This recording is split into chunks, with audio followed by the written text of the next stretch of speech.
Captain Daeho Kim stood on the bridge of the mining vessel New Busan, watching the morning shift workers head down to the surface of Taeyang River. The planet looked peaceful from orbit, green fields mixed with the silver gleam of the mining facilities. 50,000 people called this place home now. It had taken them 15 years to build something this beautiful. "Captain, we have incoming ships on long-range sensors," said Communications Officer Hye-jin Choi. She was young, maybe 25, fresh from the academy. This was her first deep space assignment. Dae-ho walked over to her station. "How many ships?"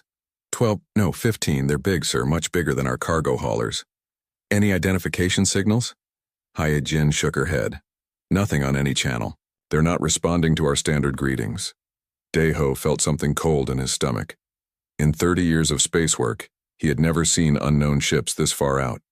The outer colonies were peaceful places. Pirates didn't come this far from the trade routes. "Put me on General Comm." "You're on, Captain." "Unknown vessels, this is Captain Daeho Kim of the civilian mining ship New Busan. You are approaching the Taeyang 4 colony system. Please identify yourselves and state your intentions." Silence. Down. On the planet, Dr. So-young Park was having a good morning. Her research station sat on a hill overlooking the main colony town. She studied the local plants and animals, looking for useful medicines. The work was slow but rewarding. Every week brought new discoveries. Her assistant, Jun-ho, came running into the lab. "Dr. Park, you need to see this." "What is it?" "Ships, big ones. Coming in fast." So-young stepped outside. Even without a telescope, she could see them now. Dark shapes against the blue sky, growing larger by the minute. They didn't look like human ships. Human ships were clean and bright. These were angular, aggressive-looking. Back on the New Busan, Daeho tried again. "Unknown vessels, you are entering civilian space. Please respond." The ships were close enough now to see clearly. They were warships, no doubt about it. Massive. Guns pointed forward. Armor that looked like it could stop anything. And they were heading straight for the planet. "Sir," Hye-jin said, her voice shaking. "They're powering weapons. Get me Admiral Lee at Earth Command. Emergency channel." "Sir, it will take 20 minutes for the signal to reach Earth." "Do it anyway." Daeho turned to the helm officer. "Take us away from the planet. Best speed." The alien ships opened fire. The first blast hit the orbital mining platform. 500 workers were vaporized in an instant. The second blast took out the communication satellite. The third hit the New Busan. Daeho found himself on the floor. Emergency lights flashed red. The smell of burning electronics filled the air. "Report. Hull breach on Deck 7. We're losing atmosphere." The helm officer was bleeding from a cut on his forehead. "Engines are down to 40%. Hye-jin, did our message get out?" "Yes, sir. Right before they hit the satellite." "Onabe?" The planet's surface, the real attack began. Beams of energy rained down from the sky. The main city of New Seoul disappeared in a flash of white light.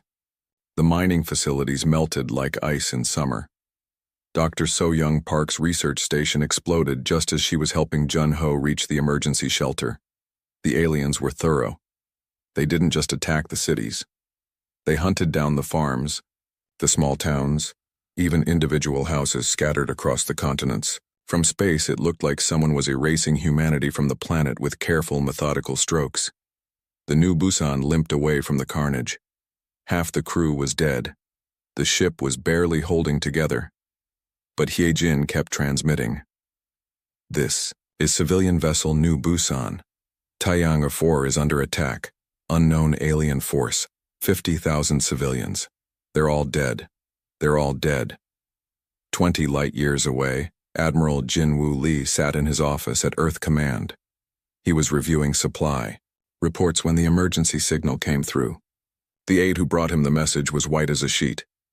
"Sir, you need to hear this." The recording played. Hye-jin's voice, broken and desperate. "Taeyang 4 is under attack.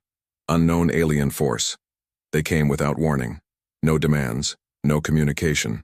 They just started killing everyone." Jin-woo had served in the fleet for 40 years. He had been a young lieutenant during the last real war, back when humans fought each other over resources. That was before they learned to work together, before they became peaceful. "Confirm this," he said. "We've lost contact with 3 more colonies, sir. Hanul Station, New Mokpo, Kotsium Research Base. Same pattern. No warning. Total destruction." Jin Woo stood up slowly. He walked to his window and looked out at the earth. Blue skies, white clouds, green continents. Peaceful. "Sir, what are your orders?" Jin Woo turned back to his aide. The young man looked scared. Good. He should be scared. Everyone should be scared now. "Signal the Defense Council. Emergency session. Tell them we have a Code Black situation." "Sir, we haven't had a Code Black in 50 years. I know." Jin Woo walked to his safe and entered a code he had memorized decades ago but never used. Inside was a single red key. "And tell Fleet Engineering to begin Thunder Soul activation procedures." "Sir, the Thunder Soul has been in mothballs since the Unification Wars ended." "I know. I was there when we decided to put it away." Jin Woo held up the key. "I was also there when we swore to bring it back if anyone ever threatened human civilians again." The aide looked at the key like it was a poisonous snake. "Sir, the Thunder Soul protocol was designed for human enemies. These are aliens. We don't know anything about them." "We know enough." Jin Woo's voice was cold now. "They attack civilians without warning. They kill children. They think humans are weak." He slotted the key into his desk terminal. "They're about to learn the difference between human peace and human weakness." Across the solar system, automated systems began to wake up. In the Titan shipyards, massive doors opened for the first time in 50 years. Lights came on in sections of the facility that had been dark for decades. Construction robots emerged from storage and began their work. The Thunder Soul battleship was 5 kilometers long and covered in armor that could stop planet-killing weapons. Its main guns could crack moons. Its engines could push it faster than light itself. And it had been sleeping, waiting for the day when humanity needed to remind the universe why peace was a choice, not a weakness. On the bridge of his damaged ship, Captain Dae-ho Kim watched the stars. Somewhere out there, the aliens were probably celebrating their easy victory. They had killed 50,000 humans and met no resistance. They probably thought Earth would surrender when they heard the news. "Captain," Hye-jin said, "I'm getting a signal from Earth Command. Put it through." Admiral Lee's face appeared on the screen. He looked older than Dae-ho remembered. Tired. But his eyes were hard as steel. "Captain Kim, this is Admiral Lee. We received your transmission. I want you to know that we will not forget what happened to Taeyangchir. We will not forget Dr. Park. We will not forget the 50,000 civilians who died today. Sir, what are your orders? Get your people to safety. Find a place to repair your ship. And then wait." "Wait for what, sir?" Admiral Lee's expression was like winter itself. "Wait for the Thunder Soul." The signal ended. In the darkness of space, the damaged New Busan continued its slow journey away from the dead world. Behind them, alien ships patrolled the ruins of human civilization like wolves guarding their kill. But the wolves had made a mistake. They had attacked the wrong species. They had killed human children and thought there would be no consequences. They had mistaken 50 years of peace for 50 years of weakness. Deep in the solar system, ancient weapons were waking up. The Thunder Soul battleship was being prepared for war. And when it launched, the galaxy would remember why humans had spent so much effort learning to be peaceful. Because when humans chose violence, they were very, very good at it. The Vorthak had wanted to see what humans looked like when they were angry. Soon they would get their wish, and they would regret it for the rest of their very short lives. Admiral Lee stood in his office, still holding the red key. Outside his window, Earth looked as peaceful as ever. But deep in the shipyards of Titan, something terrible and beautiful was being born. The Thunder Soul would wake soon. And when it did, the galaxy would learn that there were worse things than human peace. There was human war. The aliens had made their choice when they opened fire on civilians. Now humanity would make theirs. and the universe would never be the same. In the depths of space, the new Busan sent out one final transmission, not to Earth this time, but on all frequencies, in all languages. This is Captain Dae-ho Kim of Earth. 50,000 human civilians are dead. You killed our children, you destroyed our homes, you thought we were weak. There was a long pause. When Dae-ho spoke again, his voice was steady and calm. You were wrong. The message traveled outward at the speed of light. In a few hours, it would reach the nearest inhabited systems. In a few days, it would spread across the galaxy. And everywhere it went, species would begin to understand that something fundamental had changed. The humans were no longer peaceful. They were hunting. Captain Woo Jin Han stood at the edge of the observation deck and watched his ship come alive. The Thunder Soul had been sleeping in the Titan shipyards for 50 years. Now, kilometer by kilometer, it was waking up. Construction robots swarmed over the massive hull like metal insects. They removed the protective coating that had kept the ship safe during its long sleep. Beneath the gray covering, the real armor appeared. Black as space, harder than diamond, and covered with energy patterns that hurt to look at directly. It's bigger than I remembered, said Commander Mi-Ra Song. She was young for a fleet officer, maybe 35. This would be her first assignment, on a battleship. Everything was bigger during the war, Woo Jin replied. We built things to last forever and kill anything. Did we really need something this large? Woo Jin looked at her. She had been born after the unification wars ended. Her generation had grown up in peace. They thought war was something that happened to other people in history books. We built the Thunder Soul to end wars, not fight them. The idea was simple. Build something so terrible that no one would ever want to fight us again. And it worked? For 50 years. Woo Jin turned back to watch the awakening ship. Until now? Deep inside the Thunder Soul, Chief Engineer Bo-ram Yoon was having problems. The ship's systems were more complex than anything built before or since. Some of the technology had been experimental even during wartime. After 50 years of sleep, nothing was working properly. The quantum fold generators won't sync, reported her assistant Tae Min. The power flows are all wrong. That's because they were never meant to be turned off, Bo-ram said. She was 60 years old and had worked on the Thunder Soul during its original construction. She knew every bolt and wire in the massive ship. These systems are alive. You don't shut them down and restart them like a regular engine. So what do? We wake them up slowly, like a person coming out of a long sleep. Bo-ram touched a control panel. Deep in the ship's core, something that was part machine and part something else began to stir. Easy now. Remember who you are. On the command deck, Admiral Jin-Woo Lee was briefing the senior staff. Maps of the galaxy covered the walls. Red marks showed where human colonies had been attacked.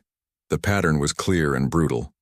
17 colonies destroyed in the last week, he said. No survivors, no communication attempts. They attack without warning and leave nothing alive. Who are they? Asked Captain Woo Jin Han. We call them the Vorthak. It's the closest we can come to pronouncing their name. They're a military confederation from the outer spiral. They've been conquering smaller species for centuries. What do they want? Near as we can tell, they want our space. Humans have been expanding for 300 years. We have good planets, rich systems, and useful trade routes. They probably see us as just another weak species to be removed. Commander Mi-Ra Song studied the tactical displays. Sir, their technology looks advanced. Their ships are large and well-armed. How do we know we can beat them? The room went quiet. Admiral Lee looked at Captain Han. Han looked at the floor for a long moment. Commander, have you ever studied the Unification Wars? Of course, sir. Required reading at the Academy. Then you know that humans spent most of their history fighting each other. We got very good at it, too good. Yes, sir. What the history books don't tell you is why we really stopped fighting. It wasn't because we learned to love peace. It was because we got scared of ourselves. Han pointed to the Thunder Soul through the window. We built weapons that could crack planets, ships that could sterilize solar systems. We created things so terrible that we locked them away and swore never to use them again. But sir, those were for fighting other humans. These are aliens. Commander, the Thunder Soul wasn't designed to fight humans. It was designed to kill everything. BORAM finally got the main power systems online 6 hours later. The Thunder Soul's lights came on section by section. 5 kilometers of corridors, thousands of rooms, and weapons bays large enough to hold entire cruisers. The ship was a city that moved between the stars. Power at 60% and rising, she reported to the bridge. Quantum fold generators are syncing properly. The ship remembers how to be alive. What about the weapons? Asked Captain Han. The conventional weapons are ready. Plasma cannons, particle beams, kinetic railguns. Enough firepower to level a continent. And the special weapons? BORAM was quiet for a moment. Sir, are you sure we need to activate those systems? The conventional weapons should be enough for most situations. Chief, these aliens just killed 50,000 civilians, including children. I want every weapon on this ship ready to fire. Yes, sir. But Captain, some of these weapons, they're not meant for normal warfare. The Storm Protocol alone could... I know what it could do. I was there when we tested it.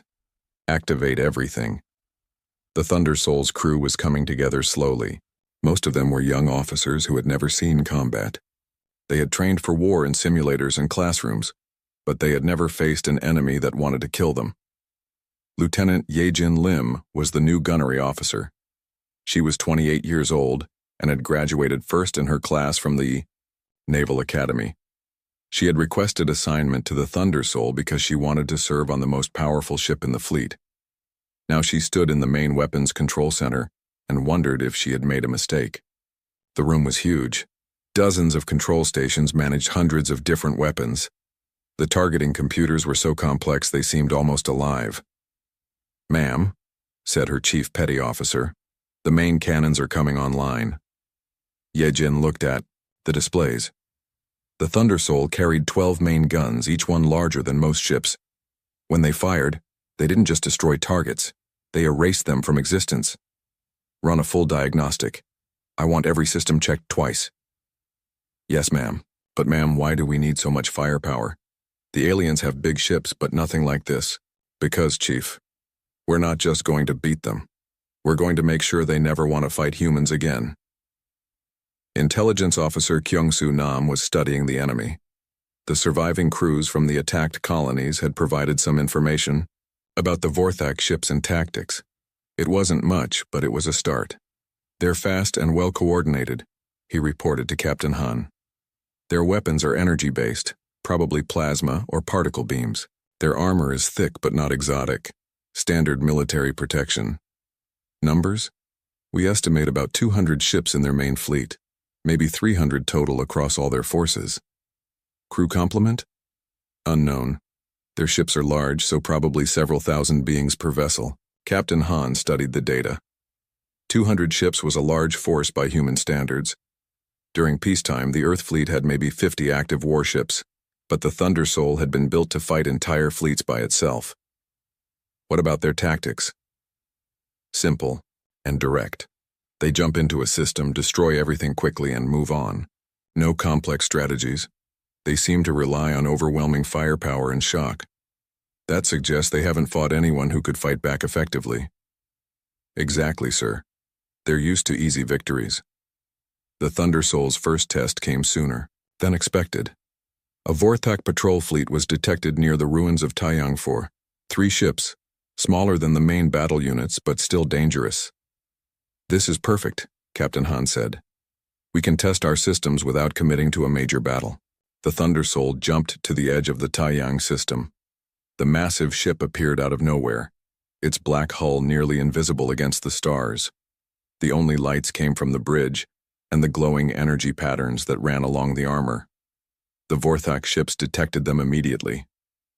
They turned to attack, probably thinking they were facing another human civilian vessel. Sir, they're charging weapons, reported Yejin Lim. Range to targets? 50,000 kilometers and closing. Fire 1 main cannon. Minimum power. The Thunder Soul's forward gun spoke once. A beam of pure energy crossed the distance between the ships in microseconds. It struck the lead Vorthak vessel dead center. The alien ship didn't explode. It didn't burn. It simply ceased to exist. Where there had been a kilometer of armor and weapons, now there was empty space. "What the hell?" whispered Commander Song. The other two Vorthak ships stopped their attack. They turned and fled at maximum speed. "Sir," said Yejin, "should I engage the fleeing vessels?" Captain Han watched the aliens run. Good. Fear was the beginning of wisdom. "No. Let them go. I want them to tell their friends what they saw." Back on the bridge, the crew was silent. They had all seen the weapon demonstrations during training, but seeing it used against a real target was different. The Thunder Souls. Main cannon didn't just destroy ships, it removed them from reality. "Chief Engineer," Captain Han said into his comm. "What's our status?" "All systems normal, sir. That shot used about 1% of our total power." "And the special weapons?" "Ready." "When you are, Captain, though I still think we should be careful about using them." "Noted. Stand by for jump to Earth orbit." The Thunder Soul folded space around itself and disappeared. Behind them, the empty spot where the Vorthak ship had been slowly filled with cosmic dust. Light years away, the surviving aliens sent desperate messages to their fleet commanders. They spoke of a human ship that appeared from nowhere and deleted their companion vessel with a single shot. They described, "The Thunder Soul moved through space like a black ghost." Captain Woojin Han stood on the bridge watching the tactical displays. Each red dot represented a Vorthak ship. Each one was a target. "Intelligence report," he ordered. Kyung-Soo Nam stepped forward with his data pad. "Sir, we've located the main Vorthak fleet. Approximately 150 ships gathered near the Hanyul system. They appear to be using the destroyed colony as a staging area." "What kind of ships?" "Mixed force. Heavy cruisers, destroyers, and support vessels. Their flagship is massive, sir. Nearly 3 kilometers long." "Crew estimates?" "Between 200 and 300,000 Vorthak total across the entire fleet." Commander Mi-Ra Song looked up from her station. "Sir, that's a lot of lives." Captain Han turned to look at her. His expression was cold. "Commander, they killed 50,000 human civilians, including children who had never hurt anyone. How many lives do you think their lives are worth?" "Sir, I didn't mean..." "The answer is 0, Commander. Their lives are worth exactly nothing." The bridge fell silent. This was the new reality. The old Captain Han, the peacetime officer who followed rules and worried about civilian casualties, was gone. What remained was something harder and infinitely more dangerous. "Gunnery Officer Lim, report to the bridge." Yejin Lim arrived within minutes. She had been working in the weapons bay, calibrating the targeting systems. The Thunder Soul's guns were more precise than anything ever built. They could hit a single building from 1,000,000 kilometers away. "Captain, all weapon systems are optimal." "Good. I want you to plan an engagement against 150 enemy ships." "Sir, all at once?" "Yes." "How long would it take to destroy the entire fleet?" Yejin thought for a moment. She had run similar calculations in the simulator, but never with real targets. "Sir, with conventional weapons, approximately 12 minutes. With special weapons..." She paused. 6 minutes, sir. Maybe less." "That seems excessive. We want them to suffer, not die instantly." "Yes, sir. Conventional weapons it is." War Prime Krulex stood in the command center of his flagship, the Void Render. Around him, his officers monitored the human fleet movements. The reports were troubling. The humans had only deployed 1 ship, but that ship was like nothing in their databases. "Status of our scouts?" he asked. "We have lost contact with Patrol Groups 7, 12, and 15, reported his intelligence officer. The last transmission from Group 15 showed a human vessel of unknown design." "Show me." The recording played on the main screen. A grainy image of the Thunder Soul appeared, its hull black against the stars. The image quality was poor, but the ship's massive size was clear. "How big is that vessel?"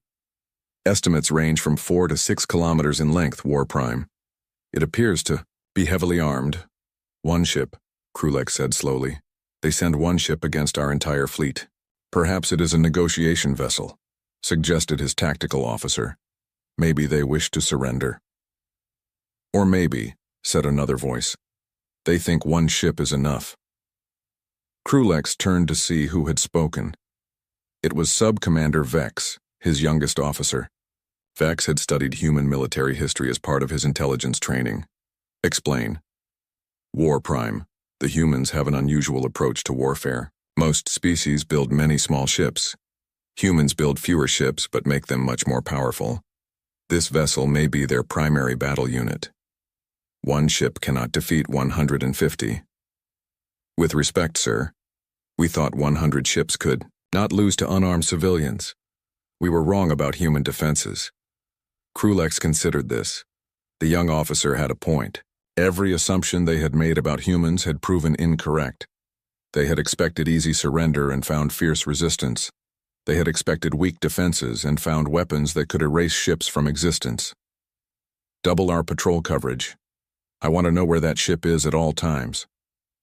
But the Thundersoul was already hunting. Captain Han had divided the Vorthak fleet into smaller groups and was eliminating them one by one. The tactic was simple, but effective. Jump in, destroy everything, jump out. No communication, no warning, no mercy. The first attack came at dawn, local time, near the outer edge of the Hanel system. A Vorthak patrol of 6 ships was conducting routine reconnaissance. The Thundersoul appeared behind them without warning. Targets acquired, reported Yejin Lim. Range, 15,000 kilometers. Fire. 6 beams of energy reached out from the Thundersoul. 6 Vorthak ships became expanding clouds of debris. The entire engagement lasted 8 seconds. Jump coordinates laid in, sir, reported the navigation officer. Execute. The Thundersoul vanished, leaving only wreckage and confusion. The second attack came 6 hours later. A supply convoy heading toward the main fleet found itself facing the massive human warship. The convoy had an escort of 12 destroyers. None of them survived. By the end of the first day, the Thundersoul had destroyed 47 Vorthak vessels. The aliens began to understand they were not fighting a battle. They were being hunted. War Prime, said the communications officer. We're receiving panic signals from across the fleet. Ships are requesting permission to withdraw. Withdraw. To where? Krulex demanded. That human ship can appear anywhere. Perhaps we should attempt communication. Try to understand what they want. We know what they want, said Sub-Commander Vex. They want us dead. On the Thundersoul, Intelligence Officer Kyung-Soo Nam was monitoring Vorthak communications. The ER quantum sensors could intercept their signals from across the system. What he heard made him smile for the first time in weeks. Captain, the enemy is in full panic. They're reporting that we can strike anywhere at any time. Some of their commanders are recommitting that their species fight an enemy like us. Good. Fear will make them sloppy. Sir, there's something else. They're trying to understand our capabilities. They don't know how we can appear and disappear so quickly. Let them wonder. Mystery is another weapon. The Thundersoul's next target was more challenging. A battle group of 24 heavy cruisers had formed a defensive formation near one of the system's moons.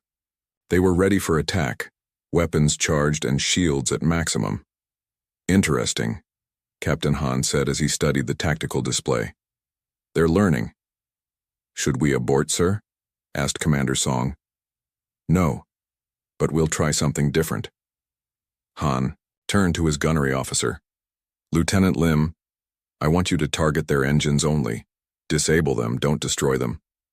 Sir, I want them alive for a while. Let them think about what's coming. The Thundersoul appeared directly above the Vorthak formation. The aliens opened fire immediately. Dozens of energy beams struck the human ship's shields. The Thundersoul barely noticed. Yejin Lim fired with surgical precision. 24 precise shots disabled 24 ships. The Vorthak vessels tumbled, helplessly, their engines destroyed but their life support intact. Now what, sir? She asked. Now we wait 5 minutes. Let them call for help. Let them realize no help is coming. Captain Han opened a communication channel to the disabled ships. He had never spoken to a Vorthak before, but their translation software was excellent. Vorthak vessels, this is Captain Wu Jin Han of the Earth vessel Thunder Soul. You have 5 minutes to send messages to your families. Tell them you died because your leaders chose to murder human children. The channel closed. On the disabled ships, panic spread. Some Vorthak tried to repair their engines. Others sent desperate messages to their homeworlds. A few simply waited for death. After exactly 5 minutes, the Thunder Soul fired again. This time, it did not aim to disable. War Prime Krulex watched his fleet disappear ship by ship. The humans were not just defeating his forces, they were playing with them. The psychological effect was devastating. His crew jumped at shadows. Officers questioned every order. How many ships have we lost, he asked. 73 confirmed, destroyed War Prime. Another 12 disabled and presumed lost. In how much time? 36 hours, sir. Krulex sat down heavily in his command chair. At this rate, his entire fleet would be gone within a week. And they had not managed to inflict a single casualty on the human ship. Sir, we're receiving a priority transmission from the Confederacy Council. Put it through. The face of Supreme War Leader Threx appeared on the screen. Threx was old, scarred, and had conquered a dozen species. He had never lost a battle. Krulex, explain your situation. Supreme Leader, we are facing unexpected resistance. The humans have deployed a weapon platform of unprecedented capability. One ship, Krulex? You are telling me that one ship is defeating our entire invasion fleet? Yes, sir. Their technology is far beyond our estimates. Threx was silent for a long moment. How is this possible? Our intelligence indicated that humans were weak, peaceful. They showed no resistance to our initial attacks. I believe, sir, that we misunderstood the nature of human peace. They were not weak. They were choosing not to fight. Now they have chosen differently. Recommendations? Krulex looked around his command center. His officers were watching, waiting to see if their leader could find a way out of the trap they had walked into. Sir, I recommend immediate withdrawal. This species is more dangerous than we anticipated. Unacceptable. The Confederacy has never retreated from inferior beings. You will destroy this human ship and continue the invasion as planned. Sir, with respect, that may not be possible. Make it possible, War Prime, or find someone who can. The Storm Protocol was humanity's most terrible secret. Chief Engineer Boram Yoon remembered the day they had tested it, 20 years before the wars ended. They had chosen an empty system, nothing but a dead star and floating rocks. When the test was finished, even the rocks were gone. Captain, she said over the intercom, Storm Protocol is ready, but sir, once we activate this, there's no going back. The energy signature will be visible from halfway across the galaxy. Captain Wu Jin, Han stood on the bridge of the Thunder Soul, watching the Vorthak fleet assemble in defensive formation. 78 ships arranged in a perfect sphere around their flagship. They thought numbers would save them. Chief, how many people are on those ships? Approximately 150,000, sir. And how many humans did they kill? 50,000 confirmed dead across 17 colonies, sir. Then we're still being generous. Activate the Storm Protocol. The Thunder Soul began to change. Energy patterns that had been dim now blazed with white light. The ship's hull started to vibrate as systems that had slept for decades came online. In the weapon bays, devices that bent space and time prepared for activation. Gunnery Officer Yejin Lim watched her displays with growing concern. The power readings were beyond anything she had trained for. Sir, the weapon systems are drawing power directly from the main reactors. If something goes wrong, nothing will go wrong, Lieutenant. The Storm Protocol has been tested. Yes, sir. But, sir, what exactly does it do? Captain Han looked at her. It turns an entire region of space into a killing field. Anything within 50,000 kilometers of us will cease to exist. War Prime Krulex felt the change in space itself. His sensors detected massive energy buildups from the human ship. Whatever they were planning, it was drawing more power than his entire fleet combined. Analysis, he demanded. Unknown, War Prime. Our computers cannot classify the energy signature. It's unlike anything in our databases. Recommendations? Immediate. Withdrawal, sir. Whatever they're preparing, we should not be here when it activates. We cannot withdraw. The Confederacy expects victory. Sir, the Confederacy expects us to survive long enough to achieve victory. Krulex looked at his tactical officer. The younger Vorthak was right, but admitting it meant acknowledging that their entire invasion had been a mistake. Pride warred with survival instinct. Pride lost. All ships begin withdrawal. Maximum speed. But it was too late. The Thunder Soul activated the storm protocol. Space itself screamed. Reality twisted as the Thunder Soul's weapon system reached into the foundation of physics and broke several important laws. What happened next was difficult to describe in normal language. The area around the Thunder Soul became a storm of energy and matter. Quantum fields collapsed and reformed. Gravity became a suggestion rather than a law. Time moved differently, in different places, and everything else in that region of space simply stopped existing. The Vorthak ships didn't explode. They didn't burn. They didn't even have time to send distress signals. One moment they were there, the next moment they were not. 78 ships and 150,000 lives became nothing more than empty space. Storm protocol deactivated, reported Boram Yun. All systems normal. Captain Han looked at the tactical display. Where the Vorthak fleet had been, there was now nothing, not even debris. The storm protocol had erased them so completely that it was as if they had never existed. "Sir," whispered Commander Song, "what have we done?" "We've sent a message," Han replied, "to every species in the galaxy." News of the Battle of Hunyul spread quickly. The Galactic Communications Network carried the story to every inhabited system within days. Most species refused to believe it. At first, one ship destroying an entire fleet was impossible. Then the recordings arrived. A cargo hauler had been passing through a nearby system when the storm protocol activated. Their long-range sensors captured the entire event. The footage showed the Vorthak fleet assembling, the Thunder Soul approaching, and then nothing. Just empty space where 150 ships had been. Elder Council Speaker Mithros watched the recording for the 20th time. He was over 800 years old and had seen many wars, but he had never seen anything like this. "How is such a weapon possible?" he asked his science advisor. "We don't know, Speaker. Our physicists believe they somehow weaponized quantum field collapse. The mathematics alone should be impossible. And this ship, the Thunder Soul, it survived its own weapon? Apparently, the energy readings suggest they have some form of protection we don't understand." Mithros sat back in his chair. The Elder Council had maintained galactic peace for centuries through careful diplomacy and the threat of collective action. Now, one species had weapons that made all their carefully balanced treaties meaningless. "Contact the human government, immediately." "Speaker, we've been trying. They're not responding to any diplomatic channels." "What about the ship itself?" "The Thunder Soul has not acknowledged any communication attempts. Then they intend to continue hunting."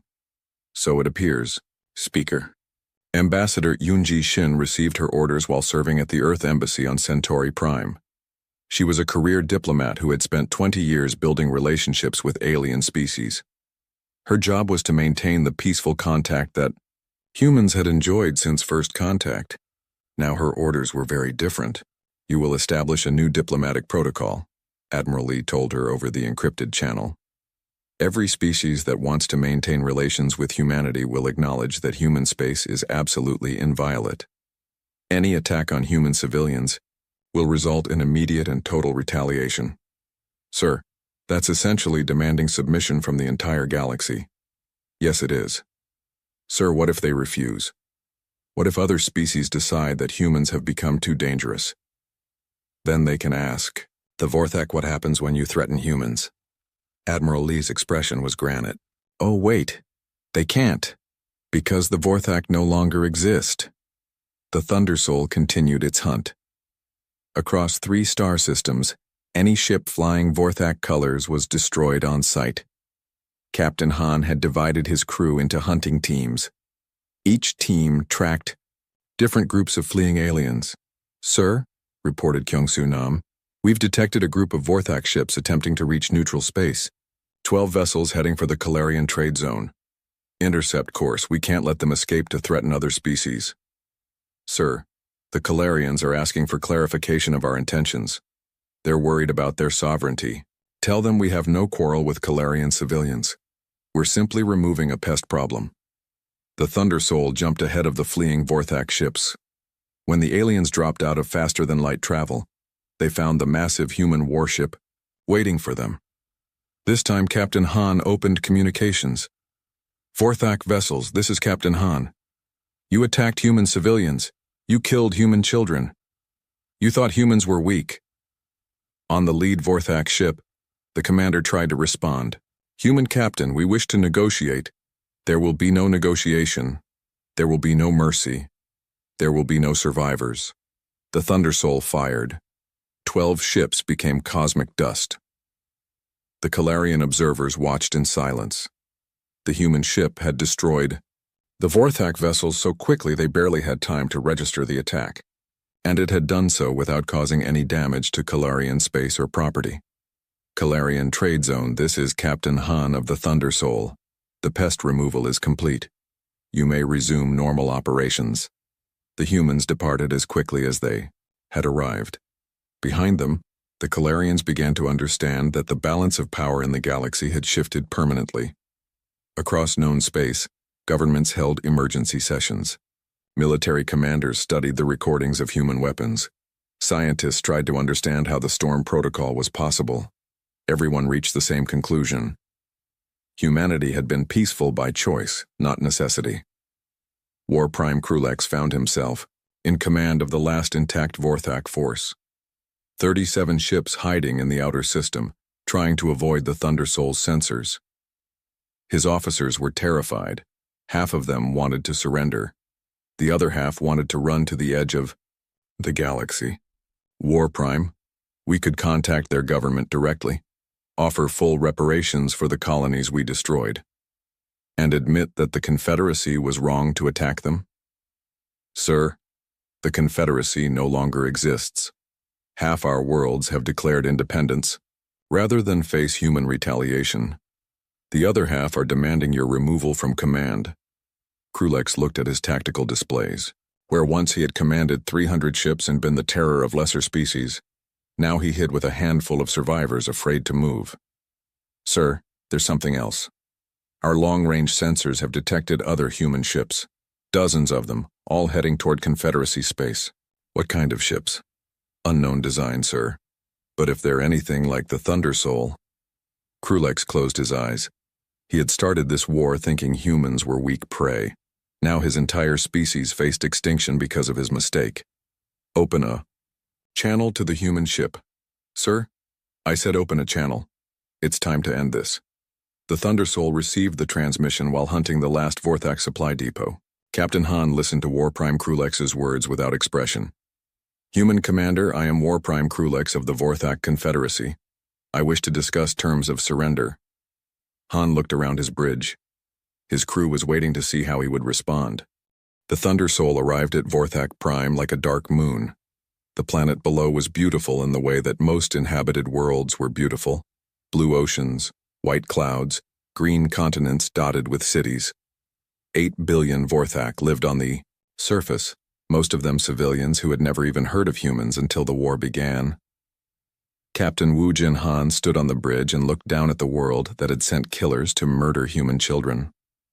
Part of him wanted to activate the storm protocol and erase the entire planet. It would be justice, it would be final, and it would send a message that no species would ever forget, but it would also make him a monster. "Sir," said Intelligence Officer Kyung-Soo Nam, "we're receiving thousands of transmissions from the surface, surrender offers, peace proposals, requests for mercy. Any word from their government?" "The Confederacy Council has been dissolved, sir. The planet is under emergency civilian administration. They're asking for terms." Commander Mira Song looked up from her station. "Sir, what are your intentions?" Han was quiet for a long moment. Below them, 8 billion lives waited to see if humanity would choose mercy or vengeance. The choice would define what humans became in the galaxy. Open a channel to the planet. Channel open, sir. People of Vorthak Prime, this is Captain Woojin Han of the Earth vessel Thundersoul. Your military forces attacked human civilians without warning or cause. They killed 50,000 innocent people, including children. On the planet below, every communication device carried his words. Vorthak families gathered around their screens waiting to hear their fate. Your War Prime Krulex and his officers will be tried for war crimes. Your military fleet has been destroyed. Your government has fallen. You are now under human protection. Protection, whispered Commander Song. Han continued his broadcast. The species that chose to make war on humans will now learn what human peace actually means. You will be relocated to suitable worlds under human supervision. You will rebuild your civilization under human law. And you will never again threaten any innocent species, he paused. This is not negotiable, but it is mercy. More mercy than you showed our children. The channel closed. On the planet below, 8 billion Vorthak began to understand that their world had changed forever. 6 months later, Ambassador Yoonji Shin stood in the Grand Assembly of the Elder Council. The massive chamber held representatives from 200 species. All of them were staring at her with a mixture of fear and respect.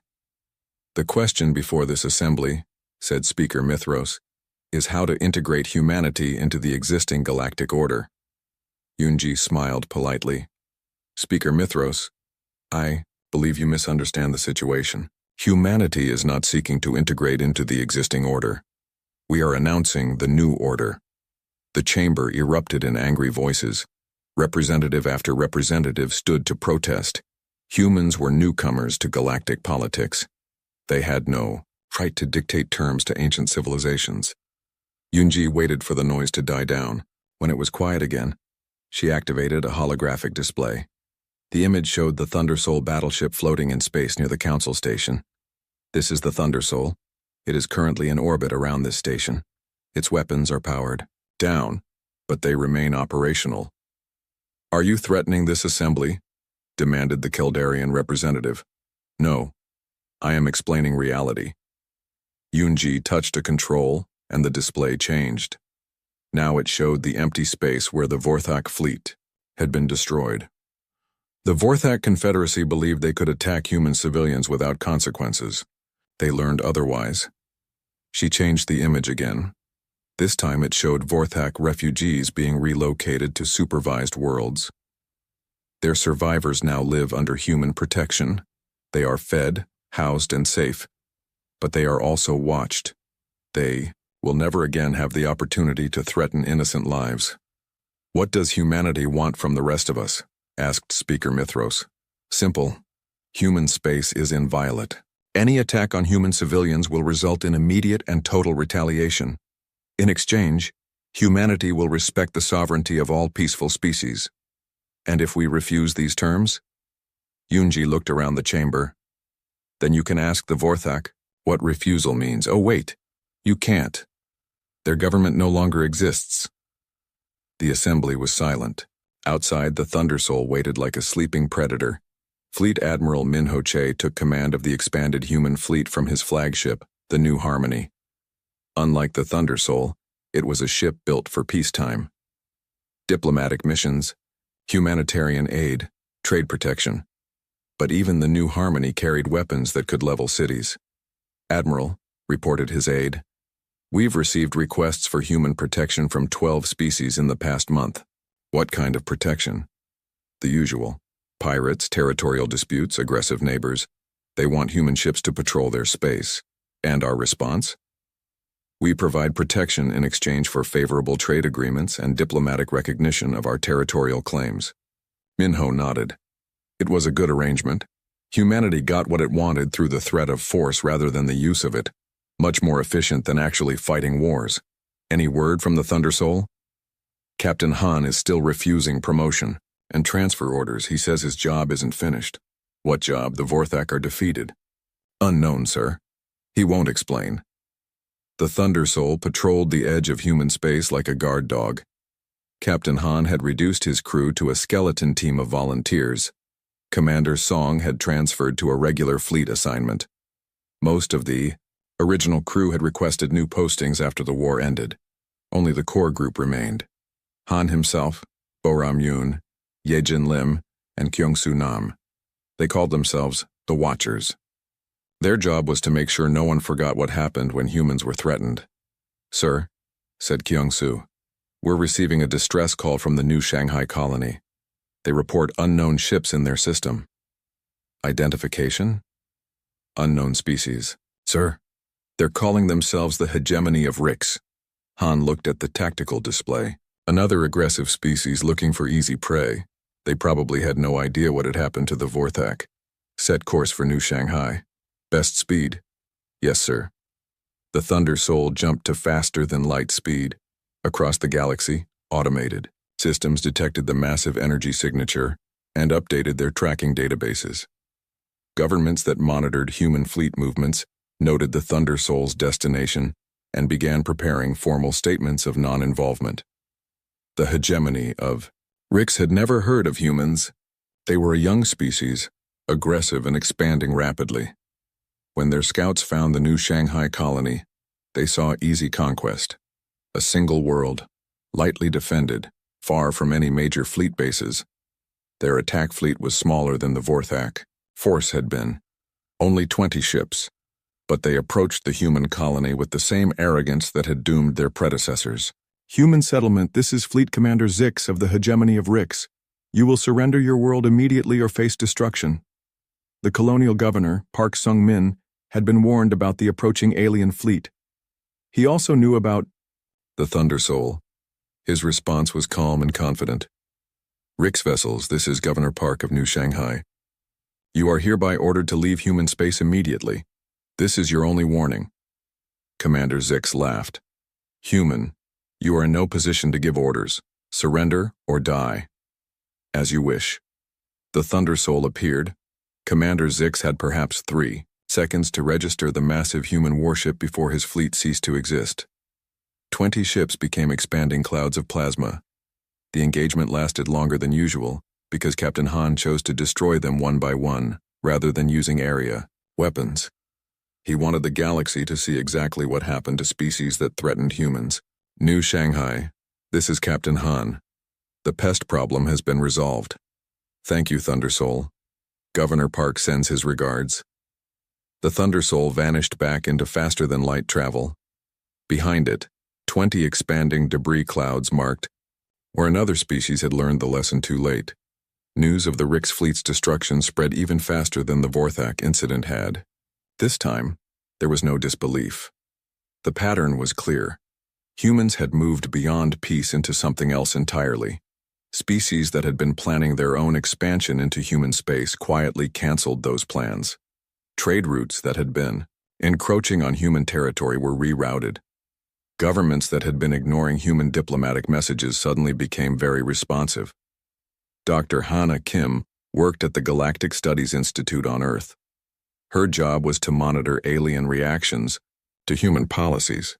The data she collected painted a clear picture. "Admiral Lee, sir, I think you should see this report." Jinwoo Lee took the data pad and read through Dr. Kim's findings. Charts showed alien fleet movements, trade patterns, and diplomatic communications. Everything pointed to the same conclusion. "They're afraid of us." "Yes, sir. Not just wary or respectful, actually afraid. Several species have relocated their home fleets specifically to avoid human patrol routes. The Zalarian Empire canceled a century-old expansion plan because it would bring them within 50 light-years of human space." "Good. Fear will keep them honest." "Sir, there's something else. We're detecting significant military buildups in remote systems. Species that were previously peaceful are suddenly building warships." "Against each other?" "We don't think so, sir. The pattern suggests they're preparing for the possibility of human expansion." Admiral L.